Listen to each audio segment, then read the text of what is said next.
Hi, my name's Greg Talfayon. I'm a singer, songwriter, and multi-instrumentalist. How's it going? My name is Zaki Ali. I'm a multi-instrumentalist, musician, songwriter, and we're going to be discussing songwriting.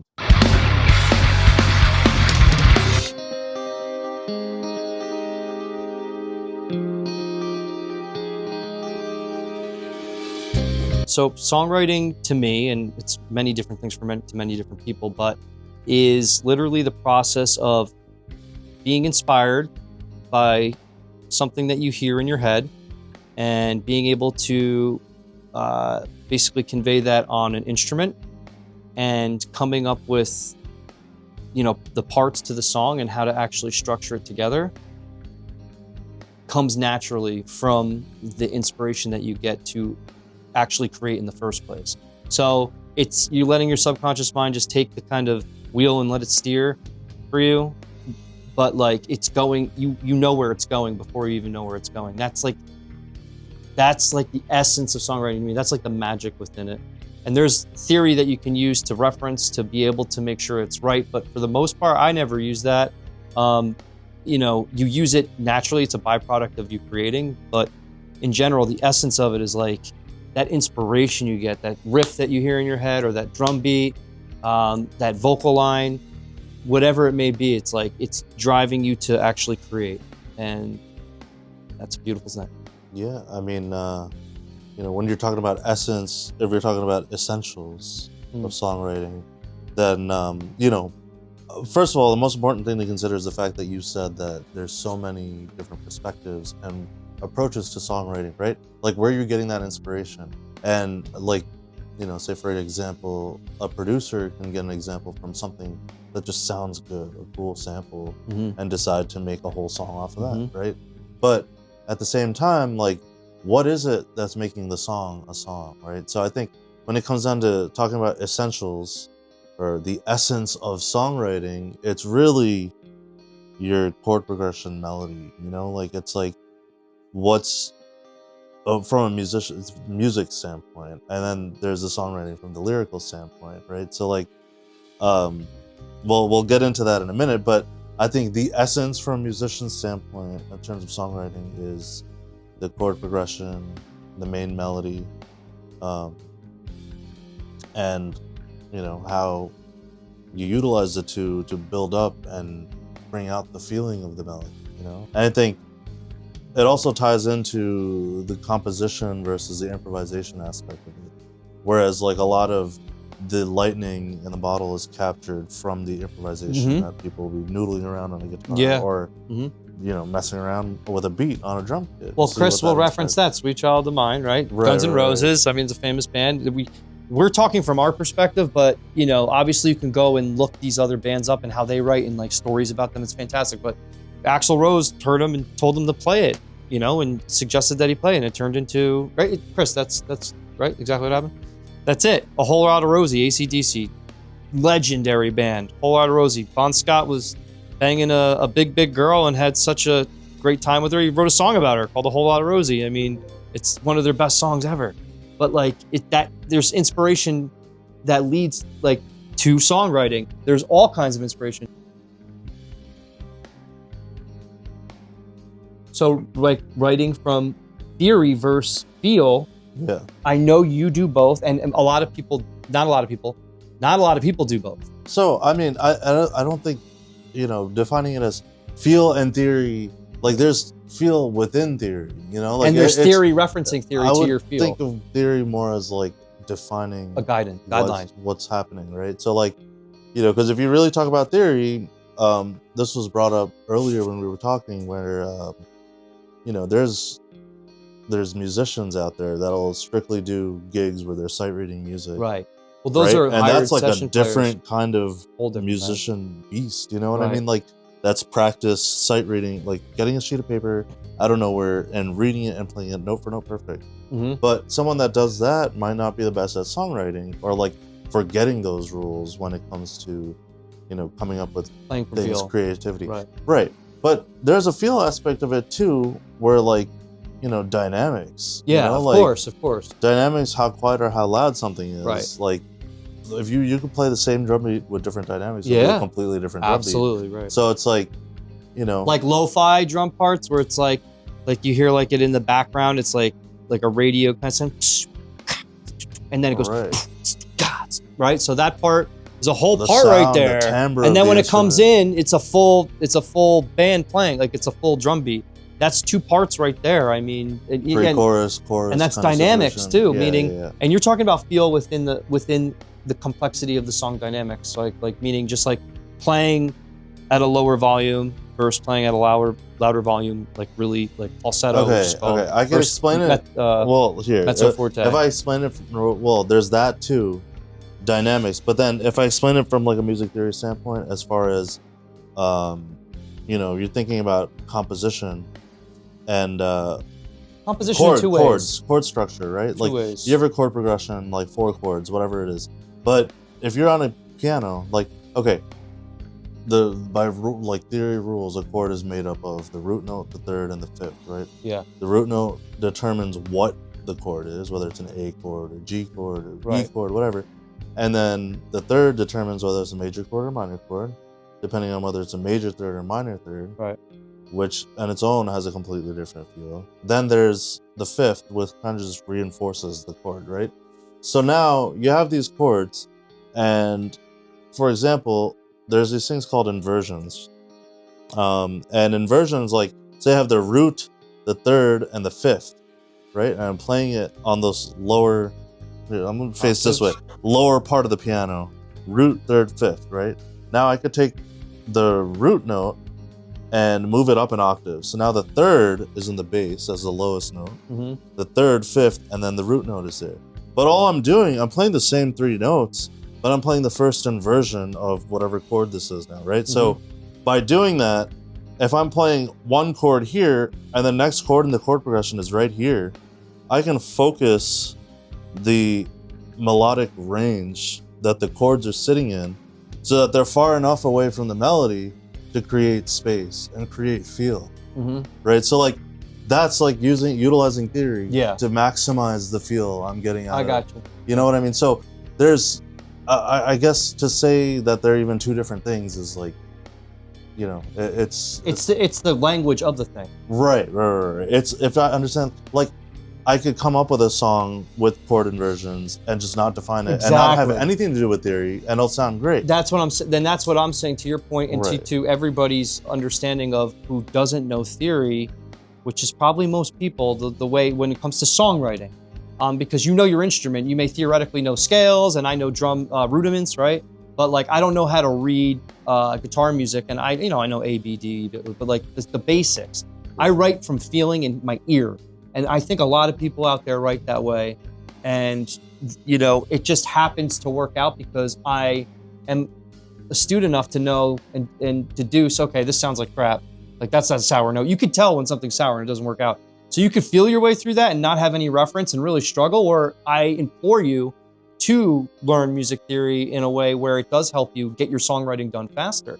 And I think that's the beautiful thing about knowing where you are at and when the next note is, because I always get the black keys and the white keys messed up, and I know I could hear stuff when it sounds sour, but I'll mess and I'll come up with something, and you'll be like, that kid's good at piano. I'm like, I am not good at piano. I know my parts that I figured out through figuring it out this way, not figuring it out. If I knew theory a little better, I cared to, I would do that. But like, I use it to my ability, and allows me to write and get my ideas across in a way where I haven't pushed myself beyond that limit, because I'm focusing on a full song, not getting better at guitar, not getting better at piano, but being able to use my musical aptitude and my innate ability and the talent. And you can do it that way. And there's only so much you could do. So you'll figure it out pretty fast if you're doing something like an A and B part.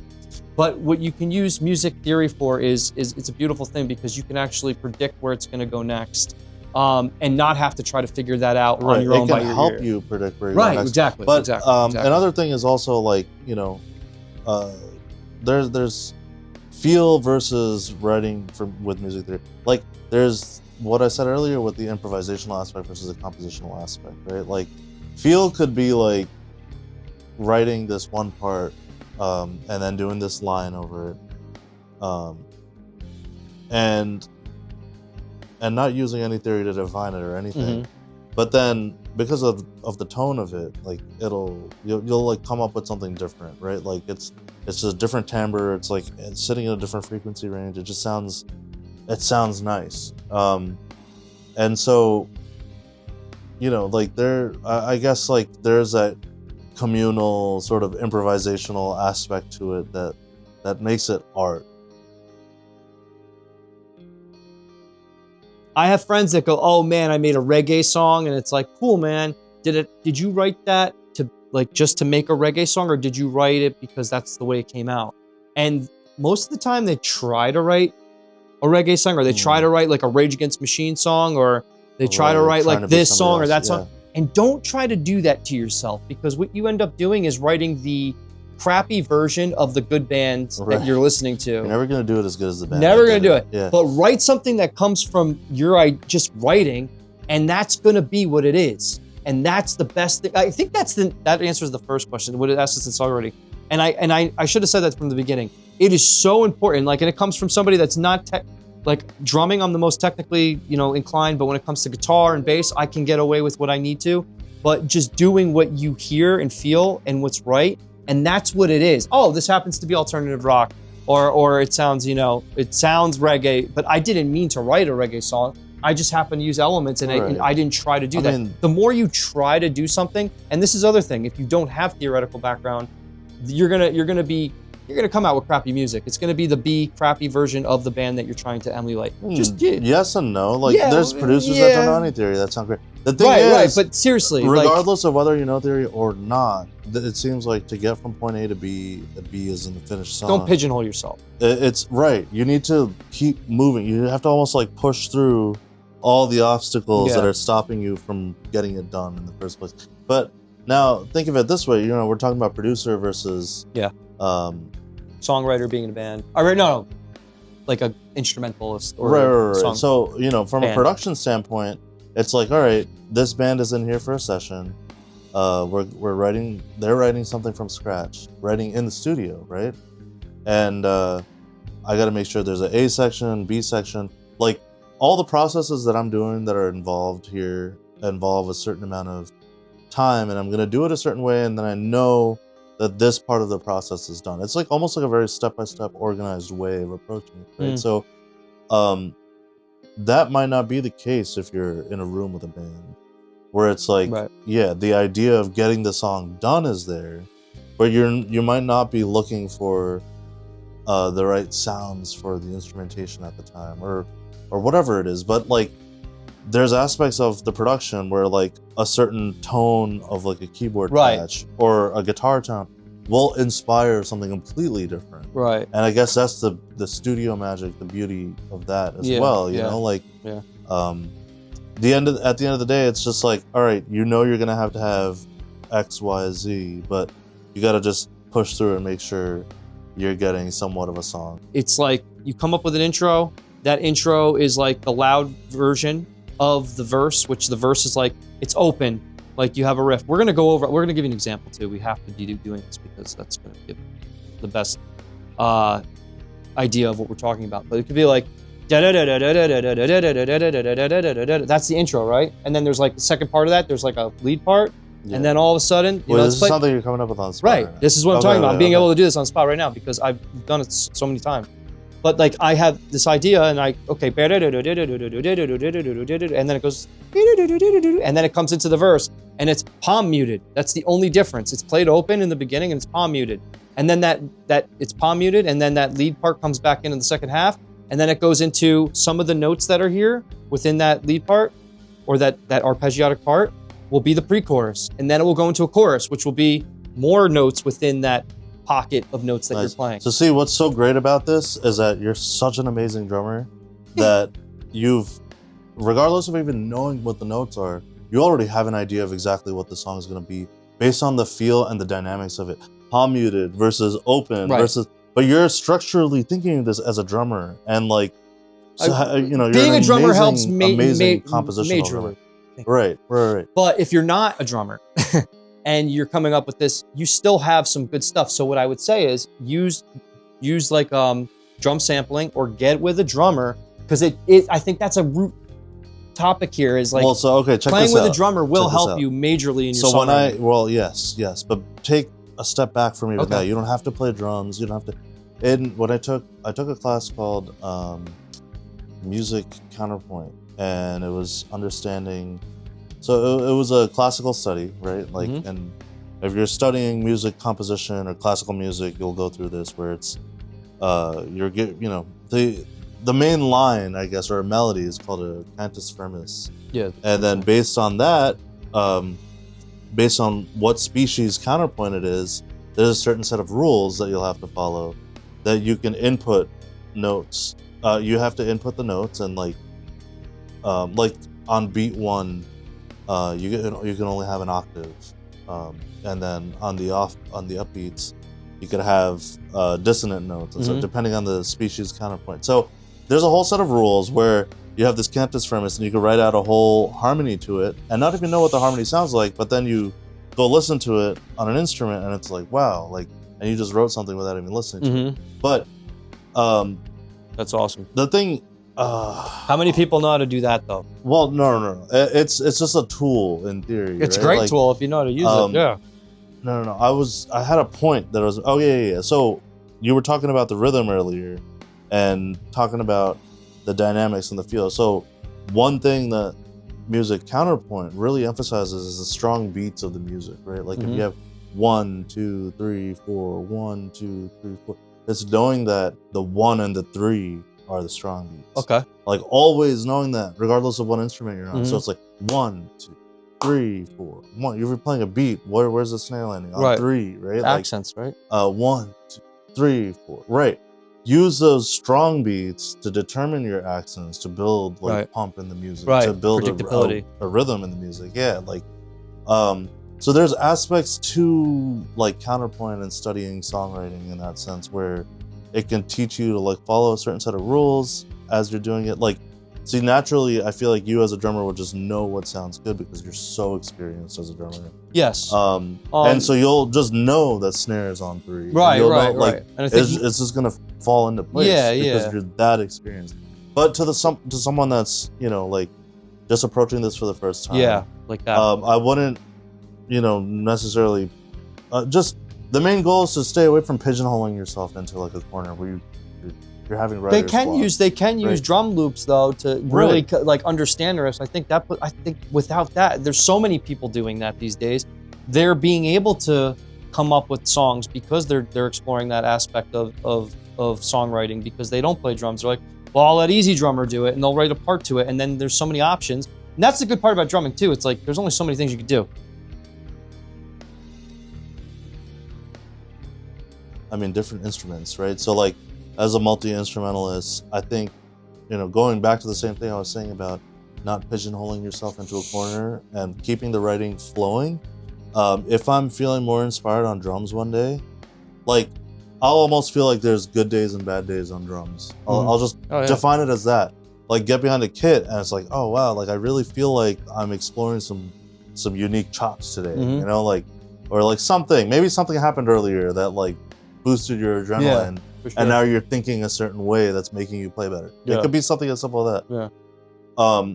Or am I feeling more inspired on guitar today? So it's like, depending on whatever I'm feeling more inspired on, I'll just start playing something and then record a small snippet of it. It's like, okay, now I got this cool rhythm worked out on the drums. Let's match it on guitar, or let's think of like some sort of progression that's going with that. Yeah. As a section, or maybe it's not even an A section. Maybe it's just a good hook, and you're starting with the hook.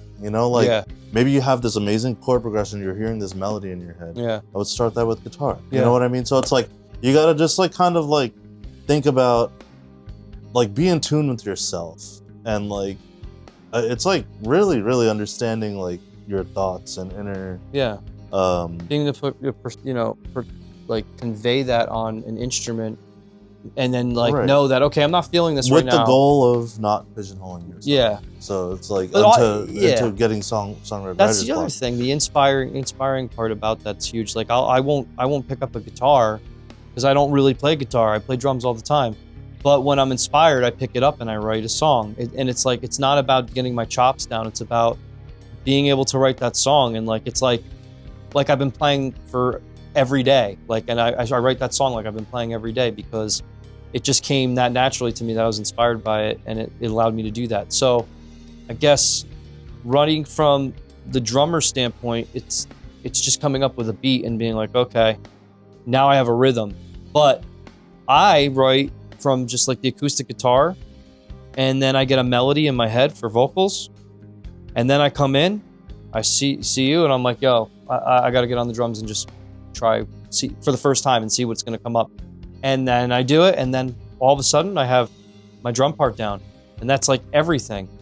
And that's how I write personally. I think coming from the point of guitar versus drums, it's always good to have some kind of drum reference because the drums help you put your riffs into perspective. Because again, halftime, double time, you can halftime that one part and extend it. Now it's 2 parts basically, halftime and double time. And now you basically have like a whole song. Consider your strengths and weaknesses as a musician. Yes, too. that's like a really good whatever instrument you're playing, you know, like yeah. Because even on piano, like, you know, you could have great chops on guitar, and if you haven't been practicing piano, get on piano and like almost blank for a second. So it's like, you know, understanding the things I was saying earlier with like inversions on chords and stuff. Sometimes it'll determine like where I want to be with the melody on the guitar, or like where the vocal melody should be, or, you know, what notes would sound right harmonized, like a lower third or a higher third, or.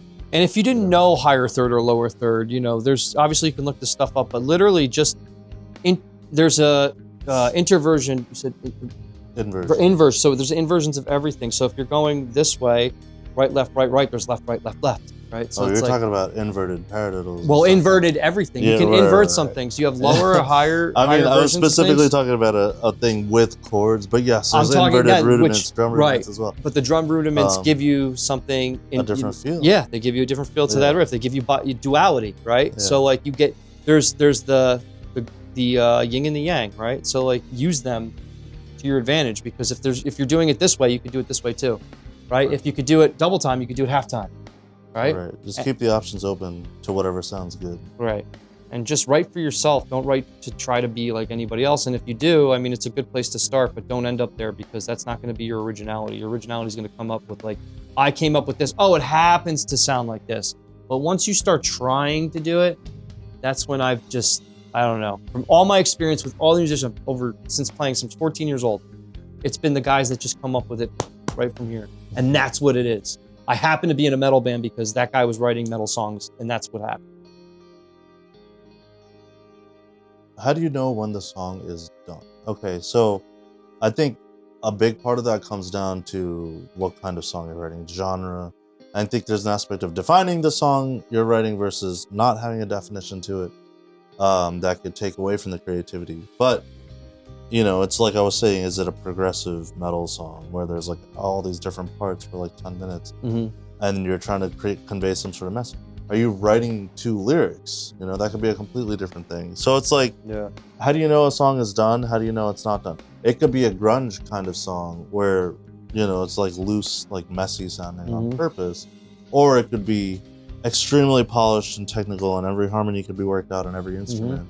And then it's done. So it's like, you know, at the end of the day, consider your arrangement, what the instrumentation is going to be. Consider what you want the end result of this thing to sound like in the first place, of this song. And then do you have all the elements written out? And are you talking about a song being done as in written done before pre-production, before recording, or done as in recorded onto a tangible medium, sounds excellent, and now it's done? When you're talking about dynamics and like the feel of the song, like from beginning to end, or let's say this is a beginning and end for camera perspective, is it gonna rise, the energy of the song rise the entire time through? Or is it gonna rise to the middle and then die down? Or is it gonna rise a little bit, then die down, then rise for a grand finale of the song? Or is it gonna start medium and then get quiet? Or like, you know, like it could be like a scene from a movie. Well, that's a beautiful way to put it.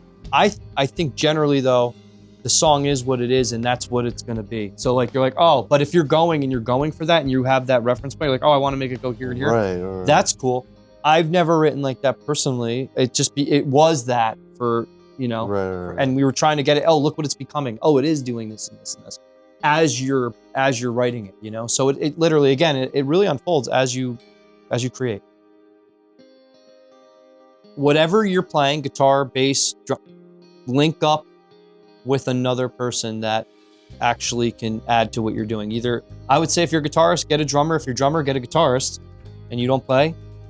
Those two right there are huge. Sometimes it's the bass player and a drummer or whatever, but it's very hard to find bass players. I think there's not many of them. But regardless, drummer, get a guitar player. Guitar player, get a drummer. Just that easy to start writing and like goofing around. Or you're a guitarist, start using drum samples on your recording. Like if you're recording yourself in GarageBand or whatever, loops, they work perfectly. And then link up with a drummer, start jamming with that drummer, and then get another, you know, person as well. But collaborate. I think that's really going to bring out the best, the best way to get things going as fast as possible. Yeah, I think, I mean, just speaking of getting things done as fast as possible, it's just, biggest piece of advice is don't let anything get in the way. Like if you see that guitar in front of you and you want to... Don't let yourself get in the way. Like, when I say don't let yourself get in the way, like, I mean, even like set aside time. Like, all right, I'm going to allocate these 2 hours to writing, right? Like, how can you turn on and off that inspirational, that writing mode, right? So you got to do it more. It's like, okay, that's I'm from 12 o'clock to 2 o'clock, I'm going to write, right? And that's what I'm doing today on this Monday, right? So, and within those 2 hours, so I walk into the studio, I got the guitars there, I got the drums there. It's like, what am I picking up? How is this going to flow in the most efficient way possible to output the most results to inspire the next thing? I got 2 hours. What am I going to do? And I do that with when I come in the room here, dude. You know, we all work, right? So we come here for a certain amount of time, and I'm like, I'm going to come up with a song when I get out of here. Literally, just saying I can come up with a song, and I do. It's like the best, most productive 2 hours ever because I knew that I was going to come in here and I had an agenda. Get something done. Start like literally trying to get things done, and it will compile, and you'll have like a catalog. Thanks for tuning in. Yeah. Hope it was helpful. We gave you some good advice. Thanks for tuning in to Like-Minded Creators. We have a lot of experience in bringing forth, you know, a way to possibly approach music where it's understandable to the most beginner, to the most advanced. And, you know, I hope you learned something today. And please give us, you know, questions, comments. Let us know what you want to hear more of. But the next aspect of this will be us demonstrating this for you.